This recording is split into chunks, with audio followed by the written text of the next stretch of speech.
भीम में कैसे आया 10,000 हाथियों का बल? पांडवों में सबसे शक्तिशाली माने जाने वाले भीम के बारे में यह प्रसिद्ध कथा है कि उसमें 10,000 हाथियों के बल के समान शक्ति थी। एक बार उसने अकेले ही नर्मदा नदी का प्रवाह रोक दिया था, लेकिन इस शक्ति का स्रोत कैसे बना, इसकी कहानी बहुत ही दिलचस्प है। कौरवों का जन्म हस्तिनापुर में हुआ था, जबकि पांडवों का जन्म वन में हुआ था। पांडु के निधन के बाद पांडवों और उनकी पत्नी को हस्तिनापुर भेजने का निर्णय लिया गया। समस्त ऋषिगण हस्तिनापुर गए और पांडु के पुत्रों और उनकी मृत्यु के बारे में भीष्म, धृतराष्ट्र आदि को बताया। इस पर भीष्म ने पांडवों को हस्तिनापुर बुला लिया। हस्तिनापुर में पांडवों के वैदिक संस्कार संपन्न हुए और वे कौरवों के साथ खेलने लगे। दौड़, निशाना लगाना और कुश्ती जैसे खेलों में भी भीम ने कौरवों को हराया, लेकिन वह कभी उनसे वैर नहीं रखते थे। हालांकि दुर्योधन के मन में भीम के प्रति दुर्भावना बढ़ गई और उसने भीम को मारने की साजिश रची। दुर्योधन ने एक बार गंगा तट पर शिविर लगाया और पांडवों को वहां बुलाया। मौका पाकर उसने भीम के भोजन में विष मिला दिया, जिससे भीम अचेत हो गए और दुर्योधन ने उन्हें गंगा में फेंक दिया। इस अवस्था में भीम नागलोक पहुंच गए, जहां सांपों ने उन्हें डंस लिया।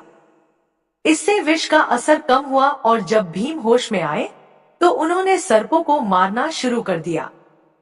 इस पर नागराज वासुकी ने भीम से मुलाकात की और उनके नाना के नाना आर्यक नाग ने उन्हें विशेष रस पीने की सलाह दी।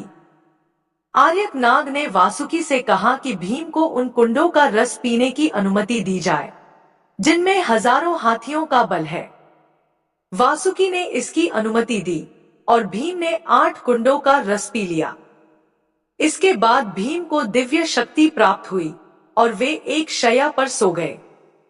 जब दुर्योधन ने भीम को मारकर गंगा में फेंक दिया, तो उसे बहुत खुशी हुई। शिविर समाप्त होने पर सभी कौरव और पांडव हस्तिनापुर लौटे, लेकिन उन्हें भीम का कोई समाचार नहीं मिला। युधिष्ठिर ने जब माता कुंती से भीम के बारे में पूछा, तो उन्होंने भीम के न लौटने की बात कही।